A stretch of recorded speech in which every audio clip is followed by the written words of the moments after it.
ఈ కూటమి ప్రభుత్వం వచ్చిన తర్వాత రెవెన్యూ సదస్సు అనేది చాలా ప్రజలకి మేలు జరుగుతుందండి. ఎక్కడైతే ప్రతి డివిజన్స్ లో కూడా ఈ రెవెన్యూ సదస్సు జరుగుతుంది. ఎంఆర్ఓలే వచ్చి వారి సమస్యలను తెలుసుకొని సమస్యలు పరిష్కరిస్తా ఉన్నారు. 45 రోజుల్లో సమస్యలు పరిష్కరించాలని కూటమి ప్రభుత్వం ఆర్డర్ చేసింది. దాని దిశగా నడుస్తా ఉంది. నాకు తెలిసి ఈ కూటమి ప్రభుత్వం 45 రోజుల టైం కూడా అవసరం లేదు.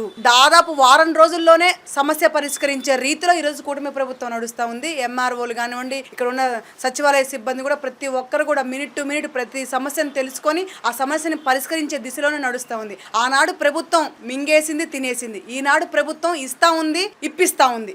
ఆనాడు ఏదైతే భూ కబ్జాలు చేశారో, భూ స్కాములు చేశారో, ఎక్కడ పడితే అక్కడ ల్యాండ్ ఇష్యూస్ ఉన్నాయి, ఎక్కడ పడితే అక్కడ భూములు దోచేసుకున్నారు, ఎంత మంది పడితే అంత మంది దౌర్జన్యాలు చేసి రౌడీ రాజకీయంలో ప్రతి ఒక్కరు అమాయకుల ఆస్తుల్ని కూడా కాజేసిన పరిస్థితి. కానీ ఈనాడు అవన్నీ సమస్యలు పరిష్కరించడానికి ఎవరి భూమిని వారికే హక్కుగా చేకూర్చాలని, ఎవరి భూమిని వారికి అందజేయాలని ఈ రోజు కూటమి ప్రభుత్వం నిర్ణయం తీసుకుంది. ఈ రోజు కూటమి ప్రభుత్వం వ్యవహరిస్తా ఉంది. ఈ రోజు కూటమి ప్రభుత్వం చేసే మంచి పనికి ఆంధ్ర రాష్ట్ర ప్రజలందరూ కూడా సెల్యూట్ చేస్తా ఉన్నారు.